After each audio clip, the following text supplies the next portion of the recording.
कहते कबीर कबीर कबीरा, कहते कबीर कबीर। धर्म से जुड़े ऐसे अनंत प्रश्न हैं जिनके कभी कोई सार्थक उत्तर विद्वानों के द्वारा नहीं मिल सके। अनेक बुद्धिजीवियों ने अपनी बुद्धि के घोड़े बेतहाशा दौड़ाए, भिन्न भिन्न दिशाओं में दौड़ाए, अलग अलग मतों और भाषाओं में दौड़ाए, लेकिन वे सभी घोड़े कुछ भी खोज कर न ला सके। धर्म का जो मूल तत्व है, वास्तविक तत्व है, वह उन सभी से कोसों दूर रहा। बड़े शास्त्र लिखे गए, पुस्तकें लिखी गईं, कि लेकिन हासिल कुछ ना हुआ। और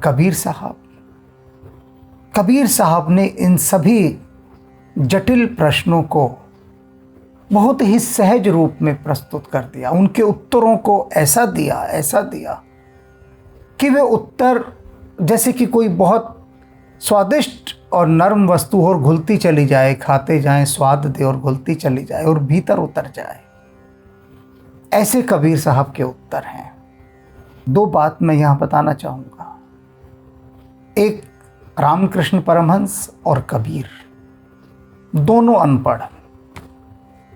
रामकृष्ण परमहंस सगुण के गुण गाते हैं, कबीर निर्गुण के गुण गाते हैं। दोनों ही बिल्कुल जमीन से जुड़े हुए, बिल्कुल जमीन से जुड़े हुए। कहीं भी उनके जमीन के जुड़ाव के साथ अलगाव का कोई समझौता नहीं है कि कहीं वो अलग होते हों जमीन से, कहीं नहीं। पूर्ण रूपेण जमीन के साथ जुड़े हैं। और बातें, उनका ज्ञान अलौकिक और दिव्य। कितना ज्ञान है कबीर साहब के पास और रामकृष्ण परमहंस के पास। इसे समझना हो तो एक छोटे से उदाहरण से समझा सकता हूं कि चम्मच के अंदर आपने पानी लिया, कितना पानी आ सकता है बताइए चम्मच में, सभी जानते हैं आप।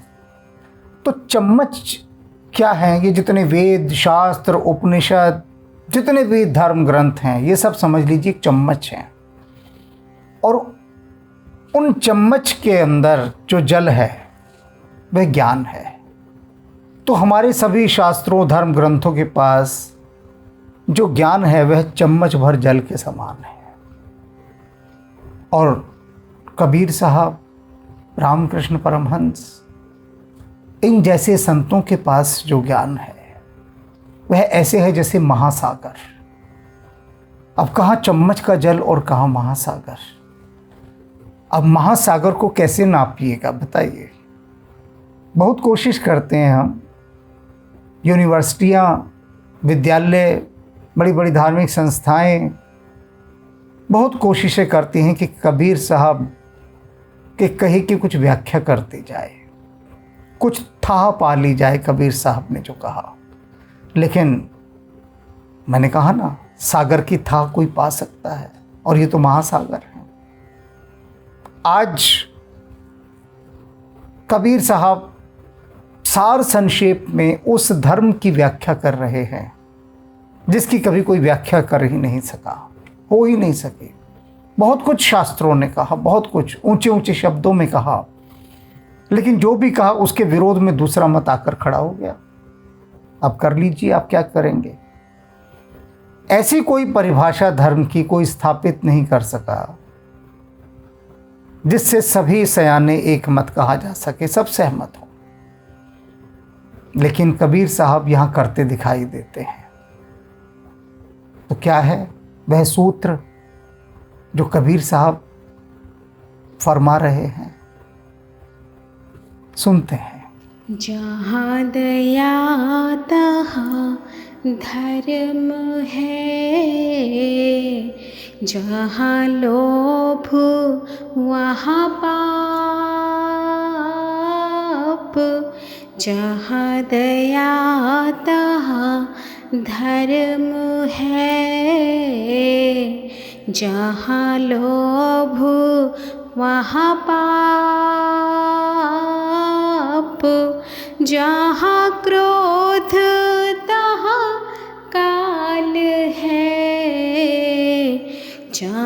क्षमा वहाँ आप कबीरा, जहाँ क्षमा वहाँ आप। धर्म क्या है, कहाँ है, कैसा है, क्या उसका स्वरूप है, क्या उसका रूप है, क्या उसकी गंध है, क्या उसका स्वाद है। कबीर साहब ने एक वाक्य में कह दिया सब कुछ। जहाँ दया तहाँ धर्म है। कह रहे हैं कबीर साहब कि यह दुनिया वालों, तुम ढूंढते हो धर्म कहाँ है, पोथियों में धर्मों को खोजते हो, कर्म कांडों में धर्मों को खोजते हो, वहाँ धर्म थोड़ी ना है। धर्म का अर्थ जानना है तो बस इतनी बात जान लो, जहाँ दया तहाँ धर्म है। जहाँ पर भी दया भाव है। दया भाव क्या? कि दूसरे की मदद करना, सहायता करना, दूसरे को दुख ना देना, परोपकार में निमग्न रहना, सदा संसार की भलाई सोचना, मानवता, परोपकार, लोक कल्याण, ये धर्म के ही रूप हैं। तो धर्म की सिर्फ इतनी सी परिभाषा कबीर साहब कहते हैं, जान लो कि जहाँ दया है वहाँ धर्म है। जहाँ पर दया दिखाई नहीं दे रही, समझ लो कि वहाँ धर्म है ही नहीं, धर्म से उसका लेना देना ही नहीं है। तो ये कितनी सहजता से बात। अब इसे कोई भी धर्म ले लो, किसी भी धर्म के आदमी को ले आओ, किसी भी धर्म के, और उससे पूछो कि भैया जरा बताओ, कबीर साहब ने ये कहा है कि जहाँ दया तहाँ धर्म है, इसे काट के दिखा दो, कह के दिखा दो कि कबीर साहब ने ये गलत कहा है, ये धर्म की परिभाषा नहीं है। कह दो एक बार, कोई नहीं कहेगा। किसी धर्म का ले आओ, किसी पार्टी का ले आओ, किसी क्षेत्र का ले आओ, किसी भाषा, किसी जाति का ले आओ, कोई भी नहीं कहेगा, कोई भी। सब कहेंगे बिल्कुल सही कहा है कबीर साहब ने कि जहाँ दया है वहीं धर्म है। तो भैया फिर समझ क्यों नहीं आती ये बात? इतनी सरलता से समझा दे। और आगे क्या कहते हैं? जहाँ लोभ वहाँ पाप। अब पाप कहाँ है ये समझ लो। लोग हमसे पूछते हैं कि पाप क्या है, आप बताइए। अरे हम क्या बताएं, कबीर साहब ने बता दिया कि जहाँ लोभ वहाँ पाप है। लोभ क्या? कि आवश्यकता से अधिक और अमर्यादित रूप से अधर्म पूर्वक जो आप प्राप्त करें, वह लोभ कहलाता है, वह लोभ कहलाता है। तो अगर लोभ होगा तो आप पाप करेंगे। अब जो लोग इतनी रिश्वत लेते हैं, भ्रष्टाचार करते हैं, वे पाप कर रहे हैं ना। तो पाप किसके कारण? लोभ के कारण।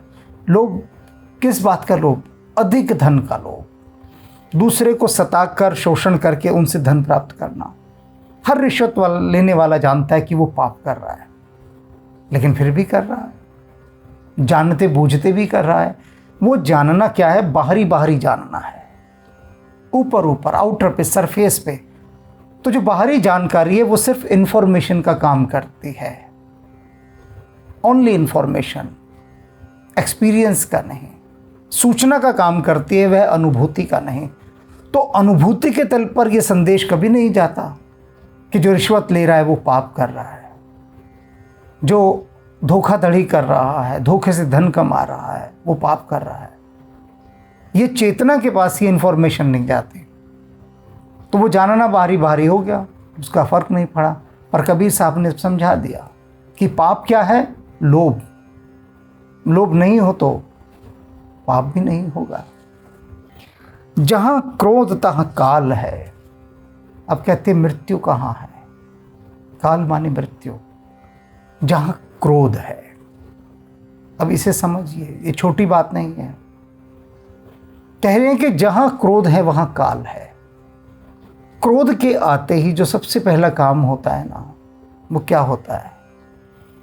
हमारे जो संचित पुण्य होते हैं ना, वो नष्ट हो जाते हैं। क्रोध एक अग्नि है।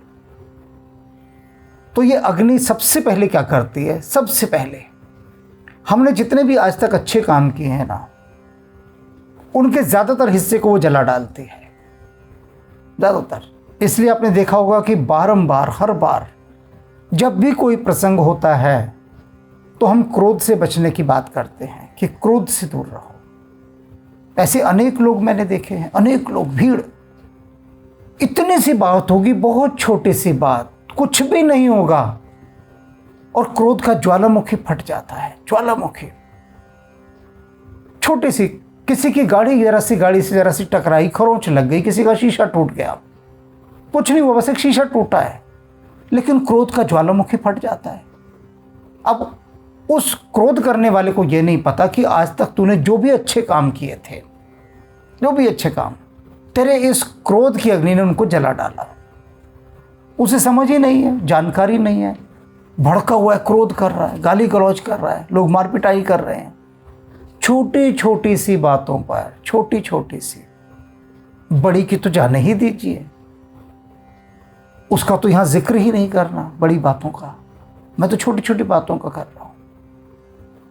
तो ये क्रोध क्या करता है, पल पल पल पल हमारे सारे अनंत जन्मों के पुण्यों को जला रहा है, नष्ट कर रहा है। पर इतनी समझ ही किसी में नहीं कि जो इस समझ को समझे। कबीर साहब देखते हैं सब कुछ, वे तो कहते हैं मैं कहता आँखें देखी। तो उन्होंने साफ इशारा कर दिया कि देखो, जहाँ क्रोध है तहाँ काल, मृत्यु है क्रोध और कुछ नहीं है। किसकी मृत्यु? तुम्हारे पुण्यों की मृत्यु, और कोई मृत्यु नहीं।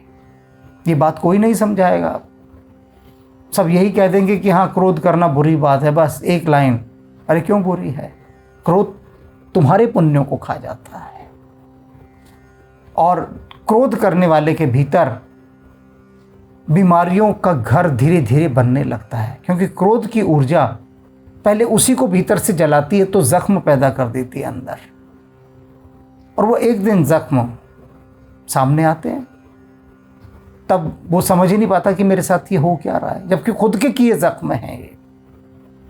तो कितनी वैज्ञानिक और आध्यात्मिक बातें कबीर साहब हमें बता गए हैं। हम अपनी नासमझियों में उनको बाहर बाहर से सुन के अनसुना कर देते हैं। जहां क्षमा वहां आप। अब कहते हैं कि असली बात, हर जीवात्मा मारी मारी फिर रही है देह धारण करके कि आप कहाँ हैं, अर्थात परमात्मा राम कहाँ हैं आप, कहाँ हैं आप। सगुण भी राम को ढूंढ रहा है, निर्गुण भी राम को ढूंढ रहा है, सभी ढूंढ रहे हैं राम को। कहाँ हैं आप, कहाँ हैं? कबीर साहब कहते हैं कि भैया छोटी सी बात, जहां क्षमा वहां आप। जहां पर क्षमा है, माफ किया आपने किसी को, ठीक है, हो गई उससे गलती, छोड़ो, माफ करो। तो जितनी माफियां आप देते चलते हैं, जितनी माफियां देते चलते हैं, आपकी हर माफी आपको परमात्मा के करीब लेके चली जाती है। हर माफी, कैसी कैसी महापुरुषों ने माफियां दी हैं, लोगों को बख्शा है कि जा कोई बात नहीं। लोगों ने ऐसे ऐसे जुल्म सितम किए जो नाकाबिले बर्दाश्त थे, अक्षम्य थे, लेकिन क्षमा करने वाले, माफियां देने वाले, उनसे भी बहुत आगे।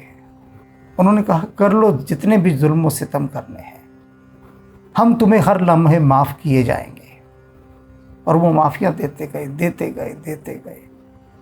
गुनाह करने वाले गुनाह करते गए, जुल्म करने वाले जुल्म करते गए, और जिनको परमात्मा के करीब जानना था वे माफियां देते रहे। उनकी हर माफ़ी उन्हें परमात्मा के करीब लेकर जाती रही। और कबीर साहब कह उठे, जहाँ क्षमा वहाँ आप, कि हे प्रभु, हे परमात्मा, हे राम, आप तो वहीं पर हैं जहाँ पर क्षमा है। क्योंकि राम ने जो क्षमा का सूत्र दिया, जो सूत्र दिया, चाहे वह निर्गुण के राम हो चाहे सगुण के राम, कि जब आप किसी को क्षमा करते हैं तो भीतर कहीं एक कली कमल की खिल जाती है। भीतर सहस्र दल कमल हैं, हजारों पंखुड़ी वाले कमल, तो एक पंखुड़ी खुल जाती है किसी को क्षमा करते हुए। क्षमा करने का अर्थ क्या है कि आपके भीतर उसके लिए क्रोध ही नहीं आया, तभी तो आप क्षमा करते हैं। जब क्रोध नहीं आता, क्रोध आएगा तो आप उसे दंड देंगे। क्रोध नहीं उठा, आपने क्षमा कर दिया, यानी प्रेम आया। तो फिर काल भी नहीं आया जब क्रोध नहीं आया तो, और जब क्षमा आया तो आप आए। कितने गहरे मिले हुए सारे सूत्र हैं। बस इस एक के अंदर ही वह आप यानी परमात्मा आपके भीतर आ जाएगा, जाग जाएगा, प्रकट हो जाएगा। लेकिन ये सब इतना आसान नहीं है। आप आज संकल्प लेके देखिए कि हम क्रोध नहीं करेंगे या क्षमा करेंगे।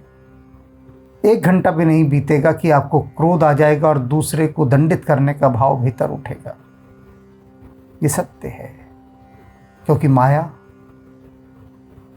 कहाँ किसी का संकल्प ठहरने देती है। उसका तो काम ही है, ये धंधा है उसका, ये कि इधर आप शुभ संकल्प करें और उधर माया उसे तोड़ दे। ये ड्यूटी है उसकी, और वो अपना काम, अपनी जॉब, अपनी ड्यूटी पूरी जिम्मेदारी के साथ निभाती है, पूरी जिम्मेदारी के साथ। तो अब हमें यह देखना है कि हमारी जिम्मेदारियां जीतती हैं या माया की। जहाँ दया तहाँ धर्म है, जहाँ लोभ वहाँ पाप, जहाँ क्रोध तहाँ काल है, जहाँ क्षमा वहाँ आप कबीरा, जहाँ क्षमा वहाँ आप।